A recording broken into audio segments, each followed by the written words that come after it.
Happy New Year, Happy New Year. This is Preston Lowe, and this is the You On Live show. I hope you're enjoying your day. We got some cop reactions today, man, and I want to share them with you. And you know, like with any reaction videos, you could like, subscribe, leave a comment, and all that help push the channel. And this is a new channel, by the way. Like I said, I am the mighty Preston Lowe, and this is the You On Live show. And we're going to get into the reactions, cop reactions, but I have a lot more for you in the future. 2026, we got to start somewhere. Why not start now? Let's get it.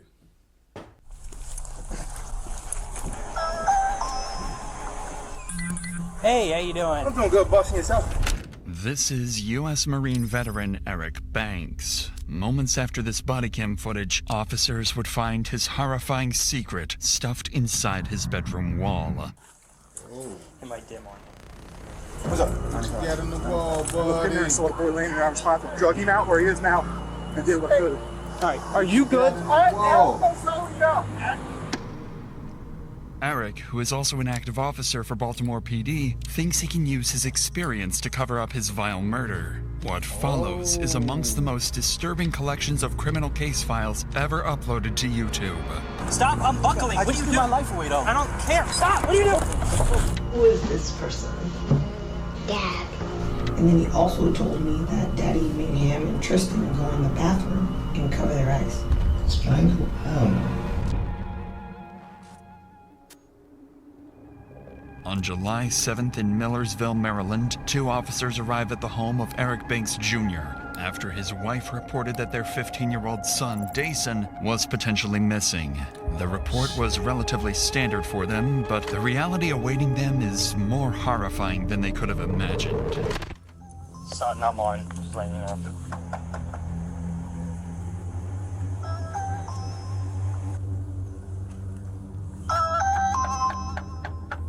Officers report hearing loud bangs from the upstairs of the home. However, nobody comes to answer the door. After multiple minutes of waiting, an out-of-breath Eric finally greets the officers. Hey, how you I'm doing? doing good, boss, and yourself? I'm doing good. At a Porter one. I'm out with him. What's going on today, man? You supposed to be Come serving out police like you protective ain't order. shit. Supposed to be serving it on you or on... Both of us. Okay. The judge just ordered us to stay away from each other. Okay. Sit down, buddy. Sit Do you down. all have some sort of like court order agreement on custody or something? My oldest, I know he ran out the back door somewhere. All his stuff by the back door. He ran out. What's going on, boss? I know you get DJ. I know you getting tired of seeing us. Where's DJ? She called him and he went out the back door. He's not here. No. You want to come in? Just let you know you're being audio. Oh, hey, I know. I see I got the body cam. Yeah. She said he was like, Do you have a phone? huh? I took my phones back. Okay. Yeah. So all the phones are on my plan. Separating everything. You have no idea where you just let a 15-year-old walk out of your house with all his bags packed. No, his bag's at the back door. I literally told him, wait for your mom to get here. The police supposed to come here to serve her a peace protective Okay. order. The judge told her to call you guys before she comes to. I'm not trying to get in trouble. I understand.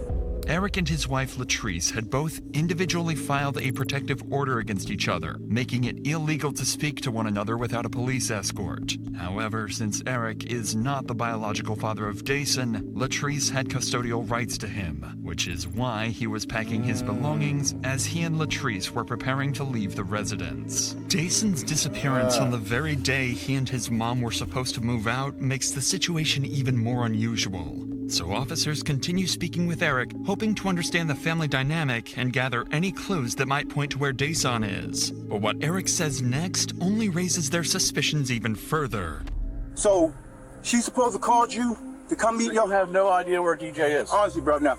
I like. With no phone or anything. You can check the ADT. It shows when he ran out the I door. believe you, but I mean, I'm not gonna fight. I'm not gonna do that. listen, man, it's a 15-year-old boy. Having a phone probably would have been, if he's walking out of the house, probably would have been a good idea to leave him with, and you can work out those kinks later. But see, this is the thing. This is getting messy, man. Yeah, I tried to tell him. I said, sit here, wait for your mom to get here. I went upstairs. Before I can come downstairs, he's already going out the back door. So I guess she coordinated, because she's somewhere in the area, I'm presuming. Yeah. So she pretty much coordinated with him to come out there. Okay. All right. Hang tight. All right. All right. Sitting beside Eric are his two sons, 5-year-old Evan Banks and 3-year-old Tristan Banks. Officers didn't know it at the time, but these two would play a pivotal role in uncovering the horrifying scene that just happened inside their home.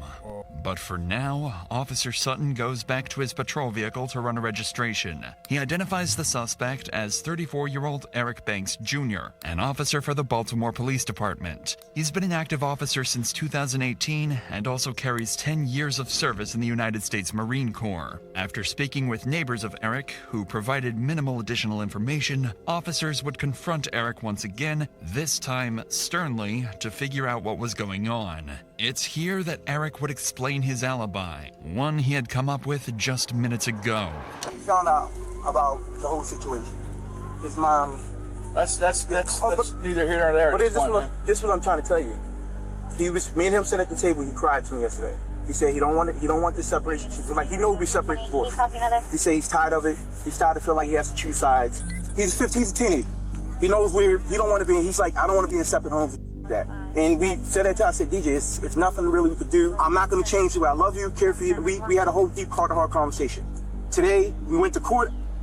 The judge awarded him, and I called him. I said, DJ, I guess your mom told the judge you wanted to go with her, and you're going to her. He's like, what? I was like, well, start packing your bags, because you're going with Arizona with your mom. Unfortunately, I guess you're not coming back here.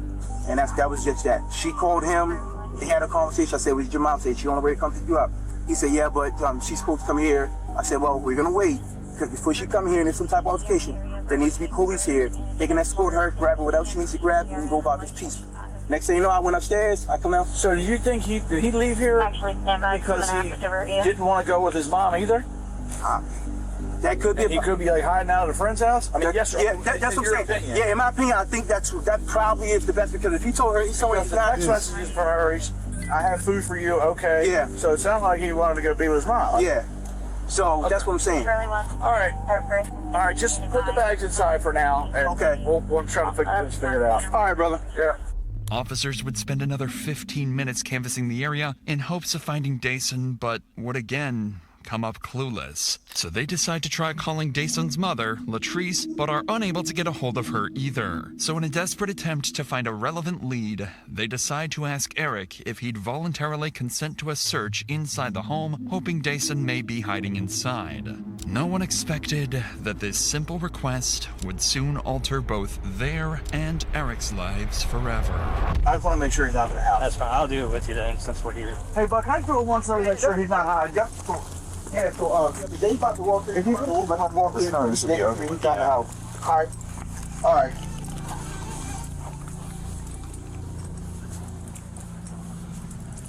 That's your room. The one with the bunk bed right here? Yeah. This is the kids' room. DJ! This is my room right here.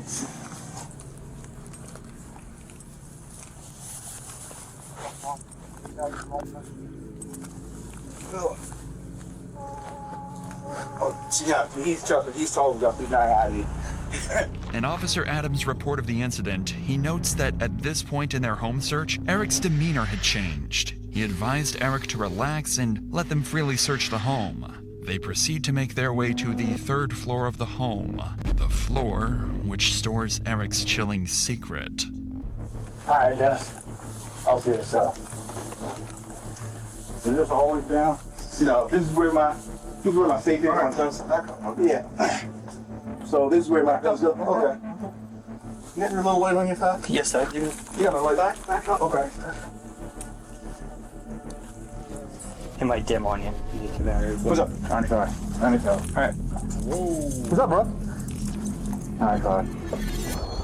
Inside the hole in Eric's bedroom lies Dason's deceased body, already cold to the touch. Eric forgot to fully close the hole before meeting with the officers. The gruesome discovery would leave the two officers in shock. They try to keep their composure while transporting Eric to a patrol vehicle. What's up? Fuck. Tomorrow, what's up? Hey, Kim, right now. Fuck. Alright, where we starting That's at? what's up. I want to start now. Okay. DJ! DJ! What's up? What happened? Let's just go to the car, alright? Yeah, let's go to the bar. On the front. All right, yes. Oh, in the front, sir. Here, let me move one thing out of your way. I agree. All right, just see for me. All right. While Eric is being detained, Officer Voss attempts life-saving measures on Daesun, noting that his condition appeared consistent with an unresponsive individual. He also notes that Daesun was shirtless and that his jeans were heavily soaked with moisture from an unknown source. Outside the home, Eric is temporarily placed in the patrol vehicle, but within moments, the situation begins to spiral out of the officer's control. Stay seated.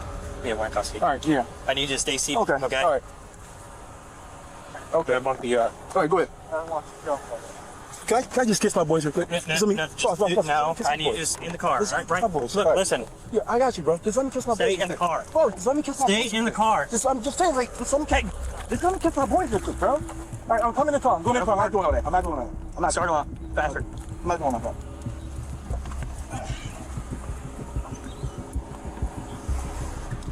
After you just. Here, listen, just all right, here. stand up, Here. turn around. Don't do anything. I'm not. Stay in the car. Stay in the car. Stay up against the car. Okay. All right, now get back in. Hey! Bro, I'm not Oh, doing he's it. trying to What are you kill. doing? I just want to kiss my boys, bro. Come on. Just let me kiss my boys. Get back in the car. All right, come on, come on. Come on.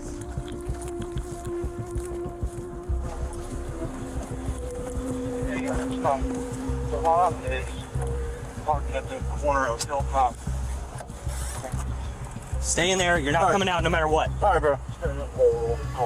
Without additional units on scene, Officer Sutton struggles to keep Eric restrained. Sutton attempts to secure Eric's handcuffs using a double lock, a mechanism that prevents cuffs from tightening or being manipulated. However, Eric uses his police experience to exploit this, and while his previous attempts at evasion have failed, he'd make one more, final, far more violent attempt to get away. I just threw my life away. Just stop. What are you doing? I just threw my life away, bro. Will you stop? Okay. Stop unbuckling. I What are just you threw doing? my life away, though. I don't care. Hey, Yeah, listen. it's Stop. gone, Just show. homie. Stop. What are you doing? Just choke me. Choke. Get back in the car. Just choke me. Just choke me. Just choke me. Adam Ford. Look, to Adam Wayne. Can you come back out here, please? Hey, get out of my gun! Look, just choke me. Just choke me. Adam Ford's trying to grab a gun. Adam Ford's trying to grab a gun. Stop! Get in the car, motherfucker. Get in the car. Oh, in here. Burn him out. Burn him out. Burn him out. Burn him out. On the ground. Correct. Okay. 4448. 3.2 now. Where's... Stop. I can't stop. Yes, you can. It's on my wrist. And my hands going numb. You're not gonna stop? Yeah. My hands going numb. All right. Turn them on. Stop. But hold on. I told you broke it. It's numb. All right. Stay where you're at. Stay here. I am staying here, but I told you broke it. All right, I'm moving your legs. All right, take a deep breath. I am. All right, listen. Your weight going around a lot's gonna make it worse. I know. All right. Well, I want you. We're done. We're done here. I want you to be not that. We're gonna take you to the hospital. All right. All right. Well, let's just not wrestle anymore. It's just too hot as shit today. I know. You sweating? I'm sweating. Can we be done? I want to be still, bro. Like, All right. Well, let's go to the hospital and talk about it. We don't need to wrestle on the ground. Is that helping anything? No, it's not. All right. All right. Okay. Eric attempts to unholster Officer Sutton's service weapon, eventually managing to loosen it and nearly knocking it to the ground. Fortunately, Eric's handcuffs prevented him from causing any further harm. As the chaotic scene finally settles, officers briefly discuss the frantic events that just unfolded. I go up to Subway to meet her, go in to make sure he didn't go to Subway to miss communication. Come back here, I said, let me just check the house. It started getting real weird. I'm like, well, if you just stay back, he's a Baltimore City fan. It started to get real weird. I'm like, no, I can check the house. You stay back, you stay back, you stay back, you stay back. I go up and wait off. He wouldn't be up here. There's an attic thing undone with a screw in it. He looked in there and saw the boy laying there. I was trying to drug him out where he is now and did what I could. I immediately, as soon as I saw the boys lay with 95 hands, to get him out here and ask for more units to start the CPR, drug him out and start the CPR. Okay. All right. Are you good? You're good. You're not hurt. No, I'm not hurt. Should have, if I'd have known, if I'd have just did that first. You didn't have to know. Well, I'm gonna take the whole block right to see that. Hey, Steve, take him. Come on. Stop with him. Do CPR. Sorry. No, one Where's the fence at? 1448. Inside? Yeah, like apparently, well, we went upstairs to check. Gun sleep area. What's up?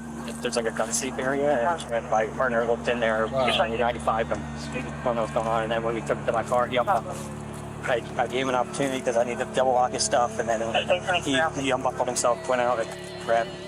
EMS attempted to perform CPR on Dason, but it was too late. Dason was declared deceased shortly after by EMS. What officers uncovered with Dason was only the beginning. As the investigation deepens, Eric's children would reveal further secrets, painting an even darker picture of the reality behind closed doors. For now, the decision is made to take Eric, his children, and his ex-wife Latrice to the police station. Police reports state that while Eric is being transported, he struck his head multiple times against the cage window bar, causing a welt to his head and damage to the patrol vehicle.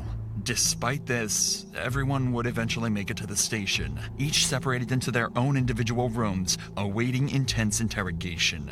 Eric would be left alone to hopefully calm down and collect his thoughts. Meanwhile, detectives speak with both Latrice and her child Evan, hoping to collect more information that can be used when speaking with their main suspect. They start with Latrice, asking her what kind of person Dason was. At this point, detectives are considering the possibility that he and Eric may have gotten into a fight that somehow escalated into tragedy. But what Latrice describes denies that theory completely, and makes Dason's case even more heartbreaking. Can you sit a little bit closer over here? Yeah. There's a lot of specific questions that I wanted to talk to you about. Can you describe DJ? Was he an argumentative person? Or was he a quiet person? So Dason was more of a quiet person. Until he got to know you, but he was always mannered. He talked to a lot of adults, but he never was disrespectful or any of that. I had teachers from his elementary, the principal, middle school, they all showed up for my son. He was that type of child. You know when teachers come. Would you say he was a sweet boy? He was very sweet and always willing to help. That was one of the things across the board. Always willing to help. In the loft, in the crawl space in the loft, what was normally kept in there? Nothing. Safes? Nothing. Was that ever left open? No. It was always screwed. It was always closed. Okay. Because I don't like it. Like, it freaked me out. There is a light switch in there. Okay. So I was like, where's that light coming from? And I turned the light switch off. But I don't know, maybe it was him. So let's talk about that. You called me and you said that you saw him, you viewed him at the funeral home. Are you okay? Yeah. Okay. And it was before he was involved because I wanted to see him. Right. And you saw new bruises. Yes. Where did you see new bruises? On his nose. Like that circular dark mark on his upper nose. His lip looked busted also. Like that wasn't there. And then his eyes were like purple. I don't like. They were puffy and purple. Yeah. It looked to me like he was in a fight. And my son doesn't fight.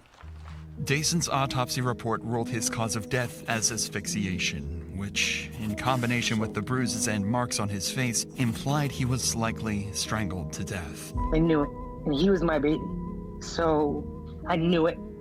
I still have those feelings that, no, I'm not happy with. Because to me, it doesn't say I did it, but it says there's enough evidence to say I did it. So, let's just say you did it then. Latrice makes it clear she believes Eric is responsible, even though she didn't witness the incident herself. But her son Evan, seated just 3 doors down in his own interview room, has information that could take the investigation even further. How are you? Good. You said your name is Evan, is that correct? Do you know how to spell your name? You can go ahead and write it down. Tell the truth, Evan. Evan, okay, nice handwriting. And how old are you? 7. 7? You want to write 7 for me? So I don't forget. Sometimes I forget. Notice the harsh contrast between interview rooms. Evan is sitting in the department's safety room, a space created to provide comfort and reduce stress for victims and young children involved in sensitive cases. His interviewer, Miwa, is a forensic interviewer from Maryland, trained specifically to speak with children and family members connected to a criminal investigation. And because Evan is only 7 years old, you'll notice a drastic difference in how his interview is conducted. My job is to talk to kids and families all the time, and today I get to talk to you. And we talk about a lot of different things in this room, and this is called the safe room because anything we talk about is always safe, and you're not in any trouble. I'm just here to listen to you and talk to you. Okay. Miwa explains to Evan that everything is being recorded and that he is not in trouble, but rather just there to help him out. She spends 15 minutes talking about movies and more of Evan's interests to help him get more comfortable before discussing the day of Dason's murder. And Evan, who do you live with? My mom. Your mom? And Tristan. Mm-hmm. Anyone else? I live with DJ. Mm-hmm. And then my dad. Okay. And do you know what you're here to talk about today? No? So, tell me a little bit about your family. Tristan, he likes to fight and play and steal toys from others. I like the color, and then I also like Kids Bob and Tristan. And you said you also live with the DJ, is that right? Uh-huh. And my mom and Tristan. So DJ, how old is DJ? 15. 15? Tell me about DJ. DJ like going in the water, tickling me. Can't really remember all the stuff he used to do. But he loved playing Roblox games. Tell me about the last time you saw DJ. My mom wasn't at the house. Tell me who was at the house. Dad, and then DJ, and then me. DJ was going to Arizona with Mommy, and then Daddy was waiting at the door with DJ. DJ put his bags in the basement, and then I don't remember what happened next. That's all I remember. Okay. Miwa would tell Evan to draw the last time he saw Dason, and he'd draw the staircase leading to the home's loft. The same staircase Eric has dragged Dason's body up. And so, who is this person? That was DJ. That was DJ? Where was Dad? Right here. Oh, okay. So Dad was up here and then DJ was right there? Okay. Where did they go after? They never went anywhere. They were just waiting at the steps. Oh, they were waiting at the steps? Who was he waiting for? Or what was he waiting for? He was waiting till Mom came. The DJ. Did that happen? Not yet. Was there anything that you worried about on that day? No. I wonder if there's anything that you were scared about that day. I wasn't scared. Evan struggles to reveal the details of the events he saw that day, likely due to the discomfort of speaking with a stranger in a police station. But the information he gave his mother on the day of the incident provides far clearer insight into the disturbing events he saw. You said that one of your children said something to you? Evan. Evan, and what did Evan say? That he saw Daddy bringing DJ upstairs. And I said, where were you? And he said he was in the living room. I just didn't want to pry too much, but then I said, oh, was DJ sleeping? He said, no, he wasn't snoring. And then I said, was he moving? And he was just like, no. And then he also told me that Daddy made him and Tristan go in the bathroom and cover their eyes. Okay. But this was before. This was when the police first knocked at the door. Okay. Evan didn't say anything about the knock because he told him to go in the bathroom first. So I'm a little confused of like the order. So I don't know if that's maybe when he was gonna let the police in, but Evan did say he saw that. And he was in the living room because he told me he was watching Loki. In addition to these grim details, Latrice would go on to explain how Eric's life had begun to collapse all in synchrony. Due to the protective peace order Latrice had filed, Eric was suspended from the Baltimore Police Department. the very same day of Dayson's death. He had just separated from his wife, was about to lose his children, and was now left without a job. Latrice also explained that the peace order she filed was not her first attempt to separate herself from Eric. Months prior, Latrice filed her first peace protective order, writing, "I am in fear for my life and well-being because Eric Banks keeps trying to control, follow, and emotionally abuse myself and my sons." The order was denied, however, and it wasn't until months later that her second attempt was granted.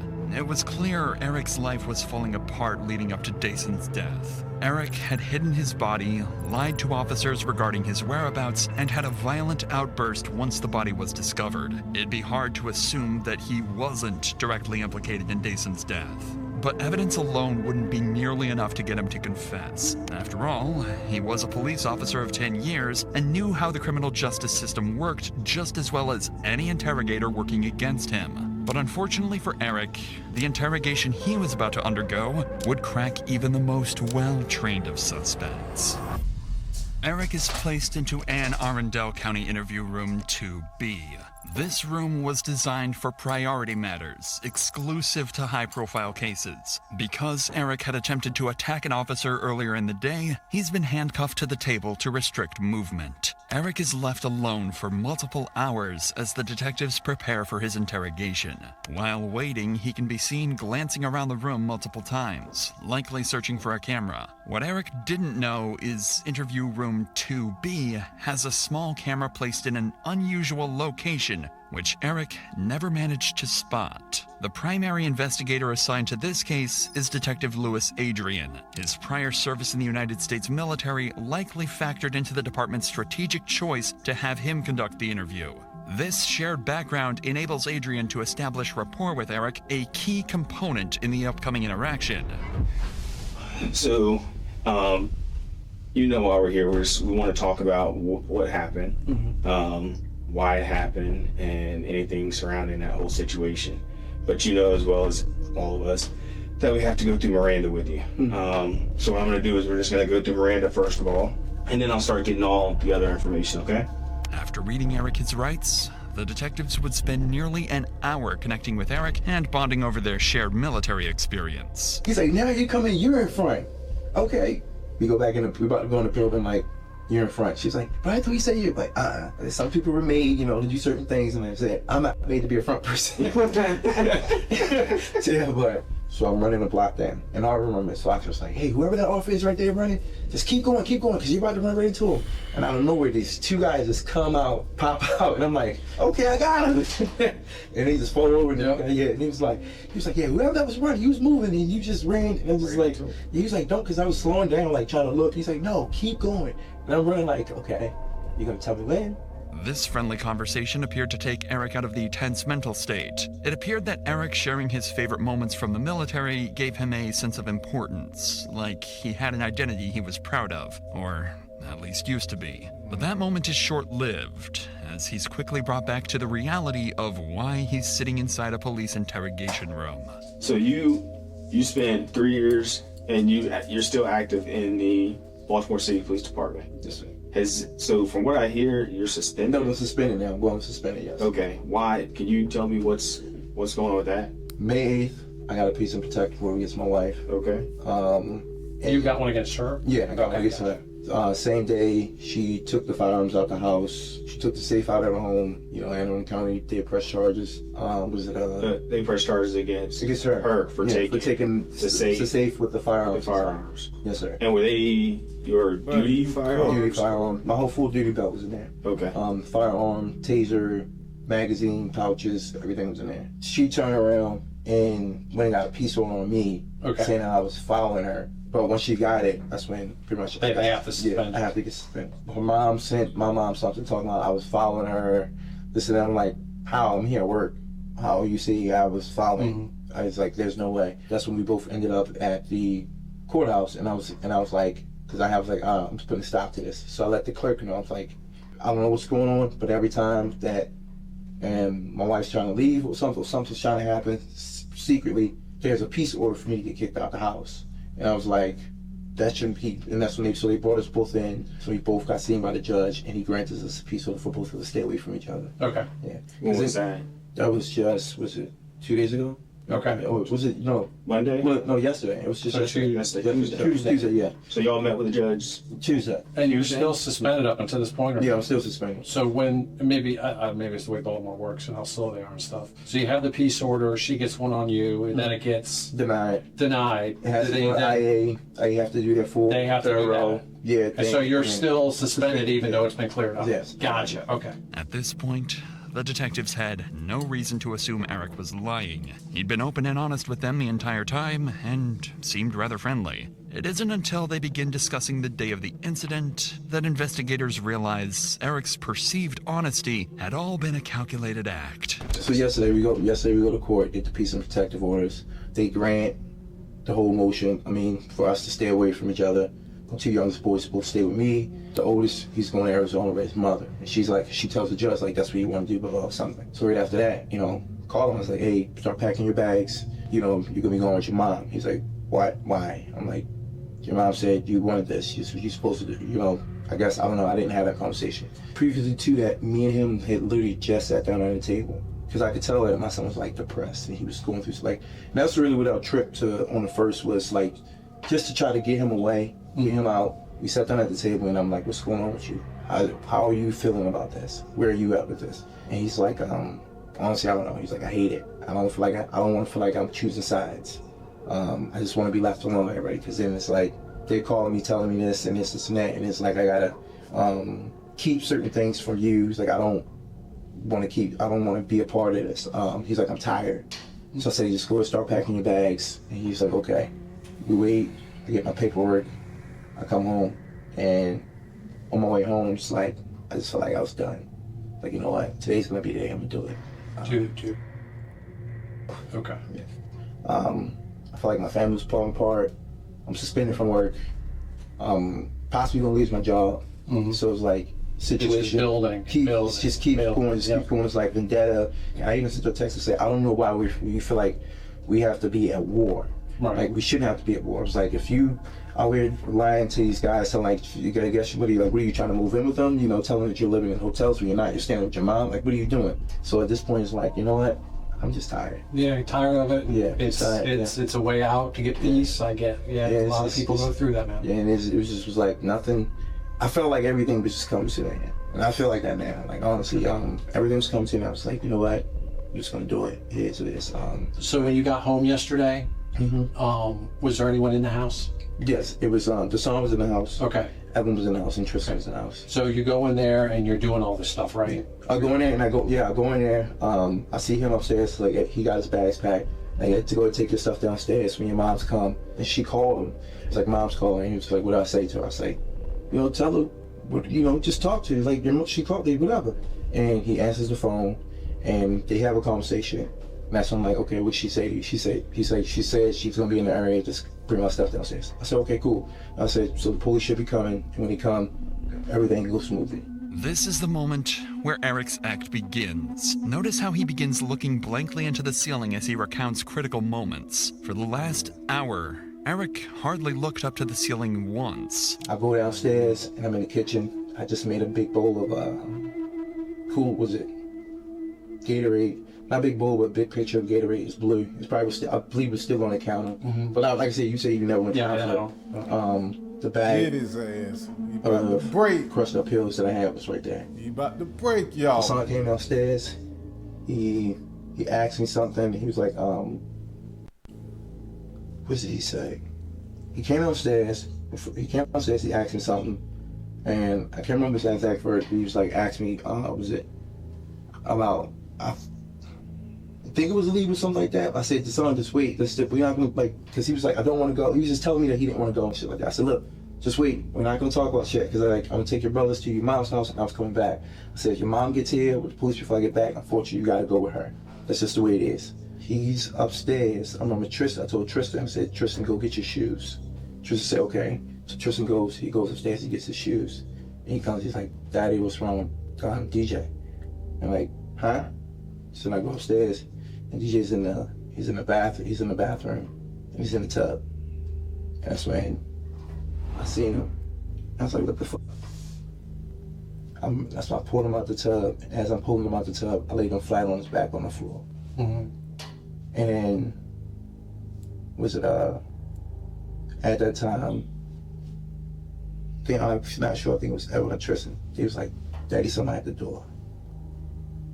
And I'm just looking at my feet. I'm like, what the fuck is this? I'm like, what the fuck? Eric makes his story clear. He had planned to end his life, but coincidentally, Dason had the same plan and did it first. It's an extremely complex alibi and only becomes more unlikely after Eric explains why Dason's body ended up hidden inside his bedroom. So I go downstairs, I go to the front door. The officer's there. Okay. And I panicked. I was like, I don't know what the fuck to say.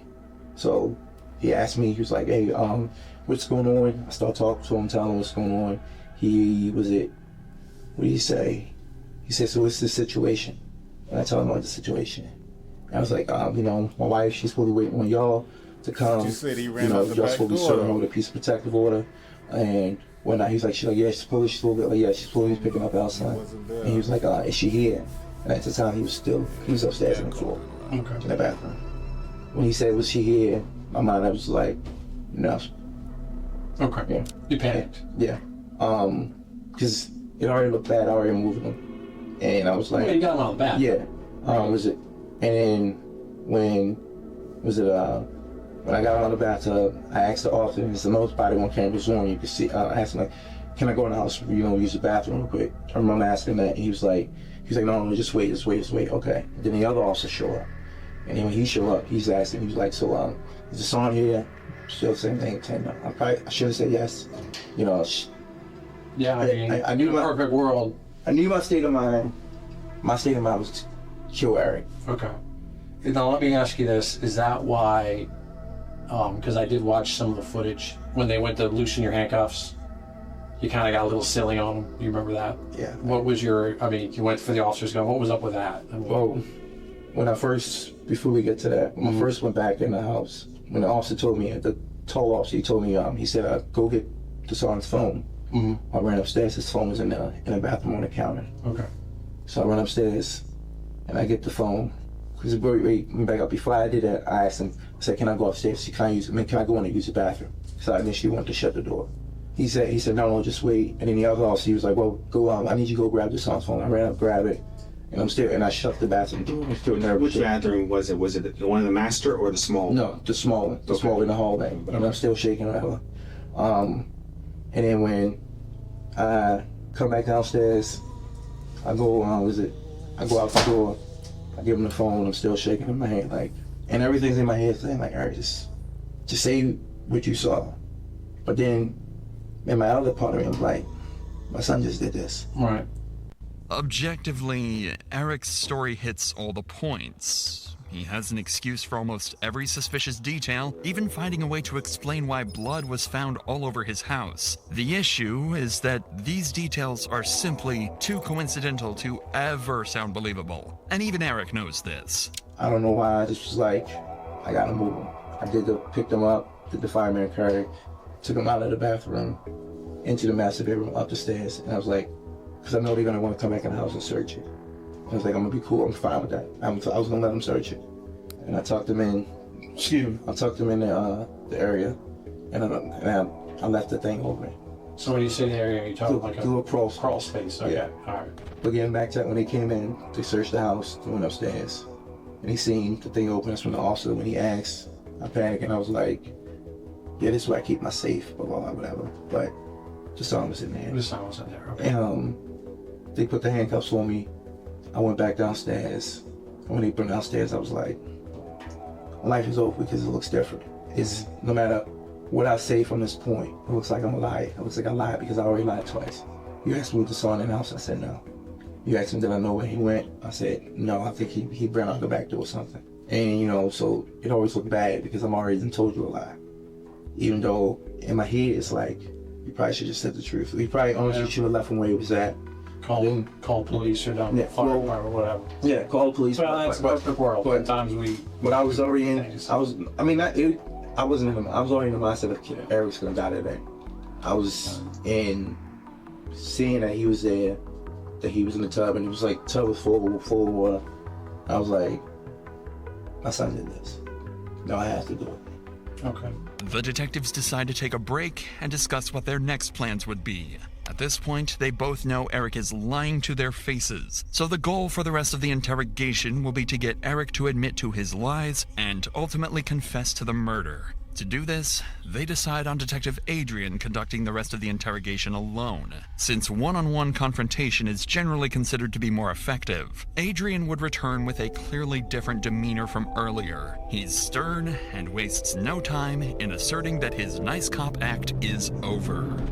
Are you good? You need anything before we get started again? No, I'm good. Are you sure?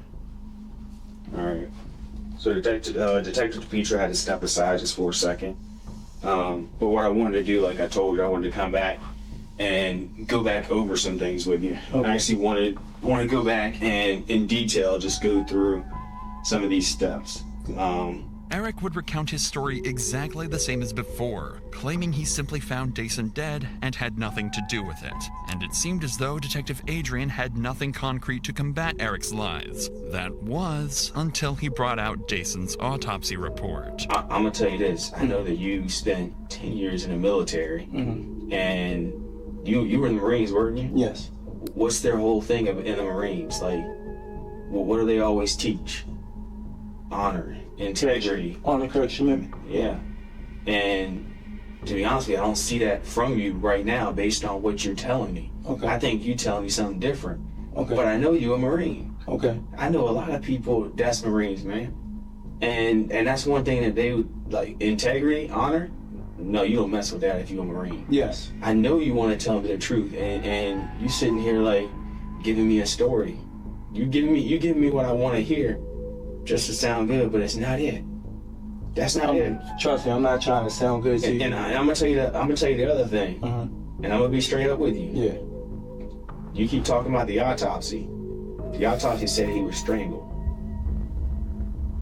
Hell no. The autopsy said he was strangled. Hell no. Hell to the no. Hell to the no. DJ was no strangle. Hell to the no.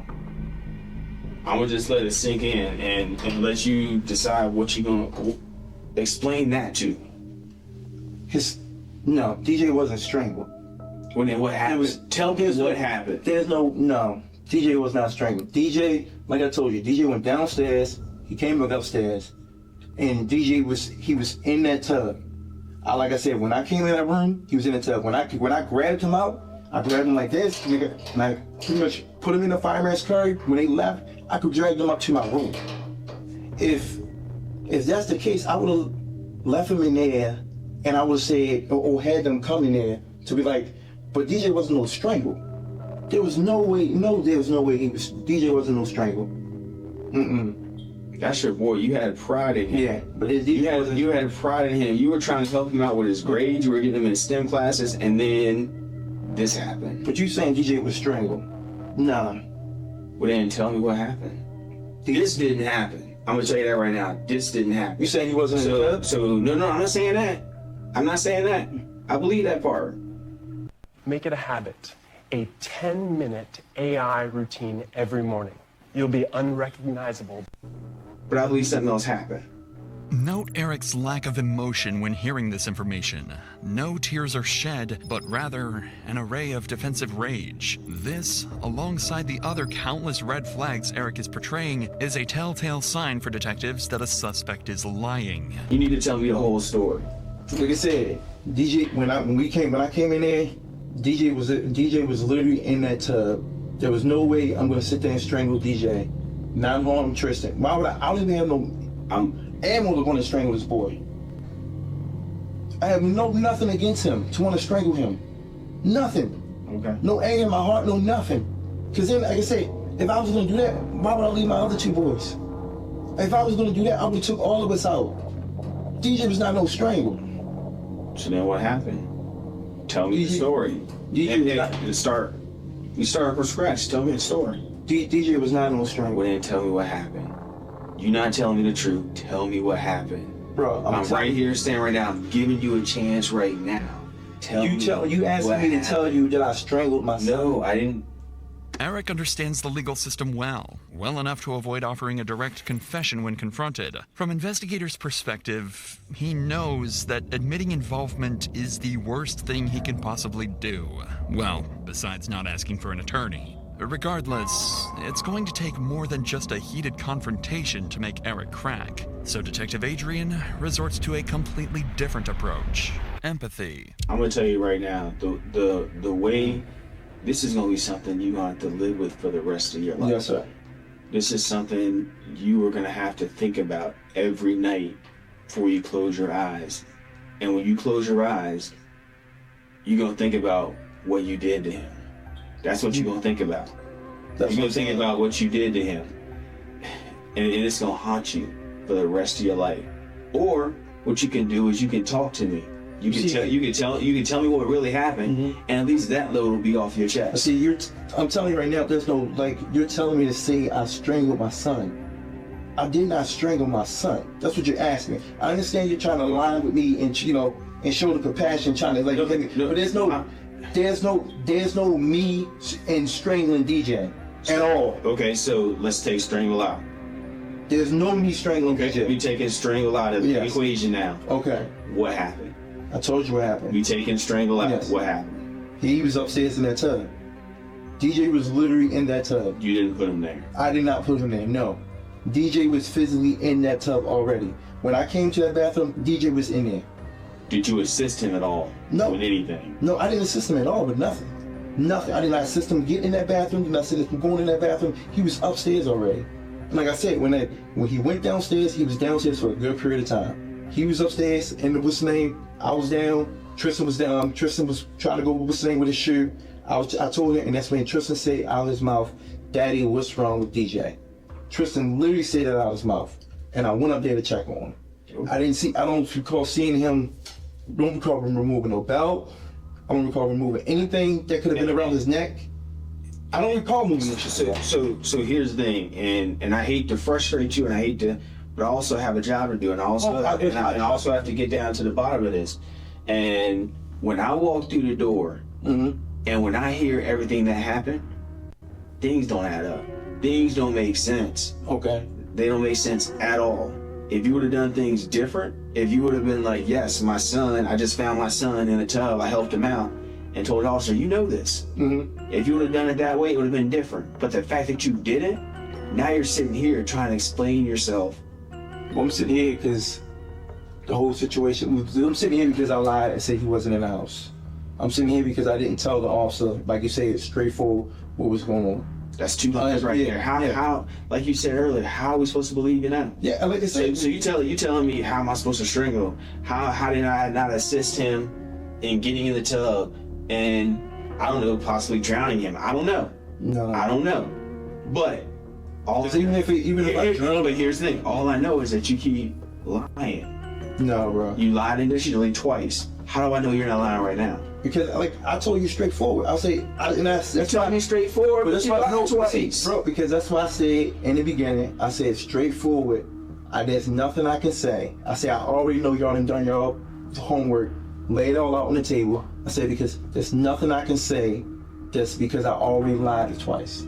I said he wasn't at home. I identified that. I messed that up. Because then I see my son is dead. Okay. All right, do you, I'm gonna leave you alone for a little bit to think about things, but do you want anything else to drink or anything to eat?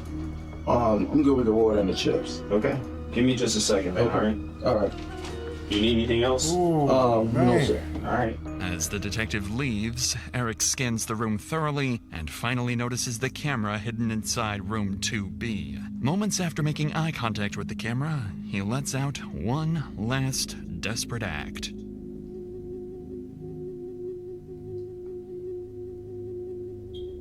Strangle? I don't know.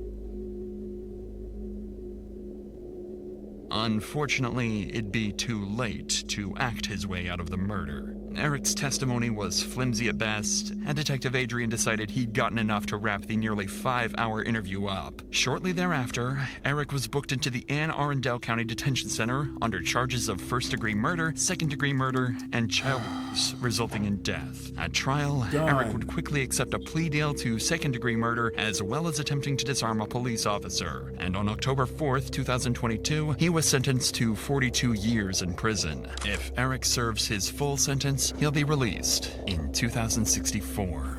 Whoo! 2064. All right. I hope y'all enjoyed, man. Y'all leave comments about this video, and I'll see y'all in the next one.